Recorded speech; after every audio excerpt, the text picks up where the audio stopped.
My HOA Karen destroyed my backyard beehives, so I made sure she'd get a very personal introduction to about 50,000 of my closest friends. I'm not kidding, it looked like a horror movie chase, except the villain was a cloud of angry bees, and the person screaming at full volume was a middle-aged woman in a designer blazer, cursing in a way that made me wonder if new words had been invented. But here's the thing, was it really an accident that she showed up that day, or did I know exactly what would happen when I forgot to tell her I'd moved the hives? It started like a wholesome suburban hobby.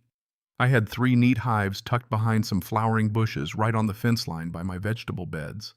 Italian honeybees, the kind people imagine when they picture bees docile, hardworking, humming along like nature's tiny factory. I'd been keeping them for almost 2 years, harvesting a little honey here and there, swapping jars with neighbors, watching the garden explode with bloom because the bees were doing their job. The boxes were sky blue out of sight from the street, legal under county rules, and I'd even registered with the local beekeeping association because I like doing things the right way. On most weekends, I'd suit up, open a box, and listen to that peaceful hum like a low blue soundtrack to the morning. My neighbors on both sides knew about the hives. I'd told them I'd given them honey. They thought it was cool. Then one Saturday mid-inspection, I heard a voice behind me that made every hair on my arm stand up, even through the fabric of the bee suit. Karen, the HOA president, was standing in my yard without knocking, arms crossed, face like she'd discovered a secret gambling den. She said flatly, "Those are beehives. Not a question, an accusation." I turned slowly and she launched into it. Bees are dangerous nuisance liability. She'd had complaints, she'd report me to the board. I said, "They're legal. I'm licensed. These are gentle Italian bees." She cut me off. "It doesn't matter what the law says. The HOA has standards." Then she spun on her heel and marched away. 2 days later, I got an official letter: remove the hives within 7 days or face daily fines. The letter read like a form stuffed with buzzwords, safety, liability, property values, but it had Karen's fingerprints all over it. I called the county extension office, confirmed my setup was legal, got everything in writing, and sent a polite but firm reply to the HOA.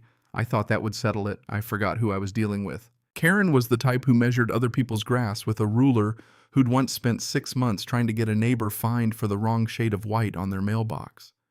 She drove the neighborhood with binoculars like a suburban spy.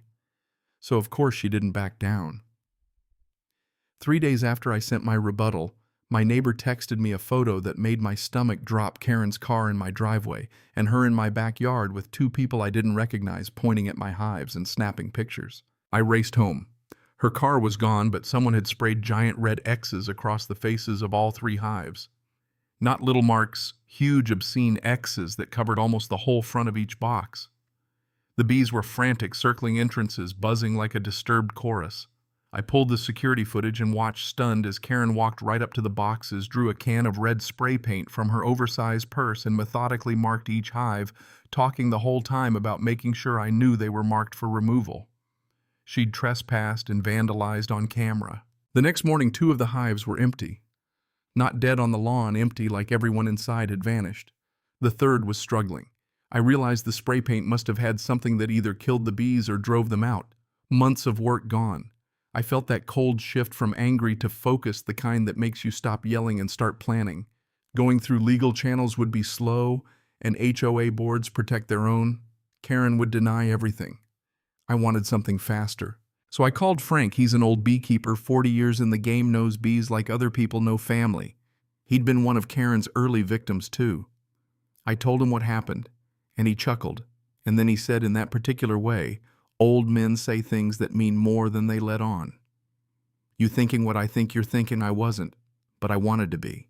Frank said he had some colonies. He was moving 3 gentle, healthy ones and one that was spicy. A hybrid strain he'd been trying to quiet down but hadn't got around to. "They're defensive," he said. "Not for the faint of heart. They'll chase a threat a quarter mile." I asked him point blank if I could have them cheap. I didn't tell him I had a plan.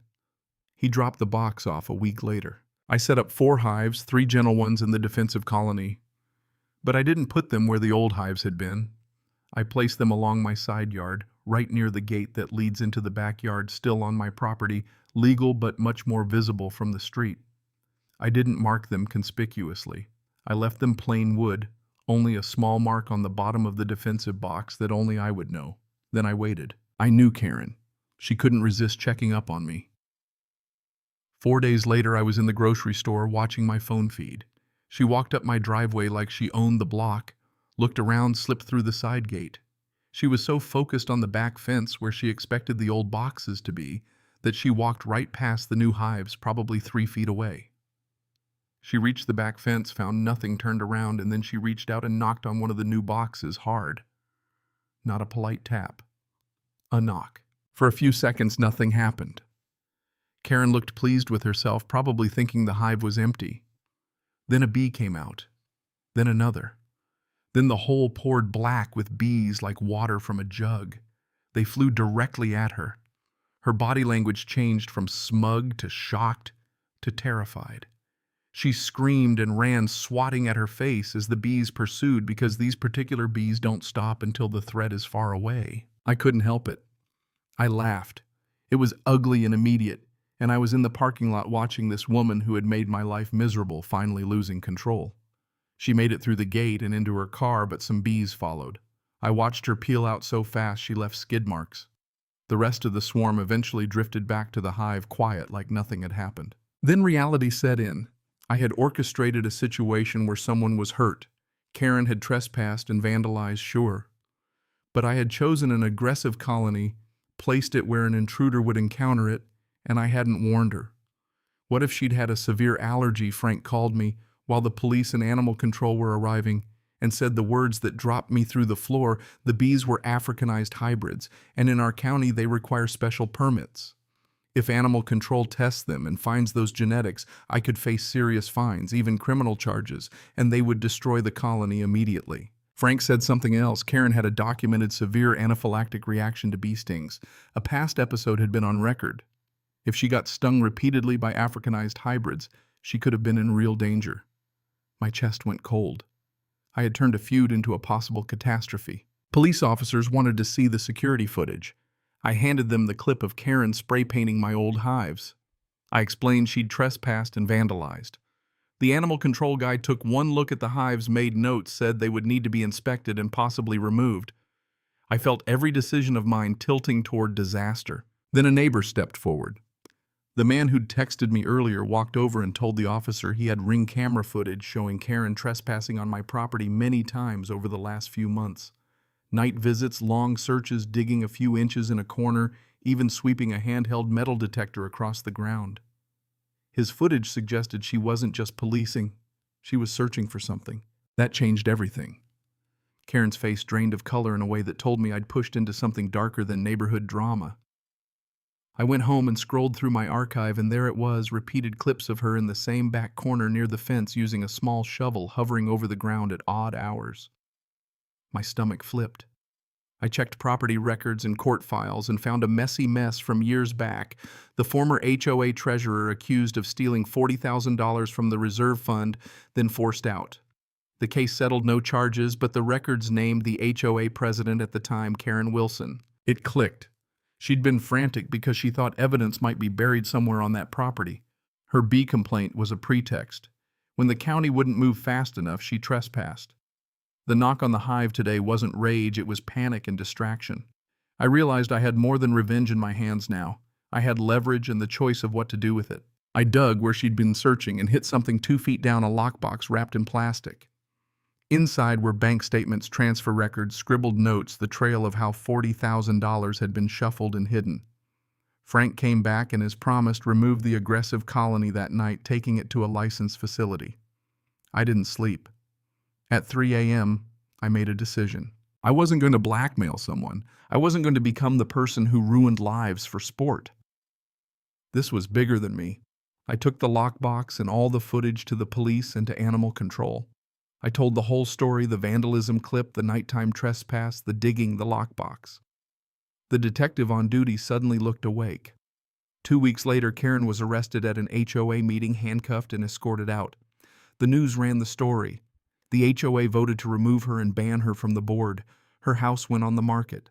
People I'd passed on the street for years finally seemed to breathe. Animal control tested the bees and confirmed what Frank had warned. The aggressive colony had been removed safely, and my remaining hives, properly documented, were fine. The HOA sent a formal apology and waived my dues for 2 years. It felt anticlimactic. The apology meant less than the exhaustion under my skin. So what did I learn? That justice comes messy, and that when you answer a personal attack with another personal attack, you risk becoming the thing you hate. I took actions I'm not proud of. I also exposed a crime that hurt the whole neighborhood. There's no trophy for that. There's only the uneasy relief that someone who abused power was finally held accountable. And there's the knowledge that my choices could have led to something much worse. Here's the question I keep turning over when the line between justice and revenge blurs. Who gets to decide what's right? Tell me, was I justified in how I handled it, or did I cross a line that should have stayed uncrossed? Share your story if you've ever watched a neighbor get their comeuppance, or if you've ever regretted taking matters into your own hands. I want to know where you land right, wrong, or somewhere messy in between.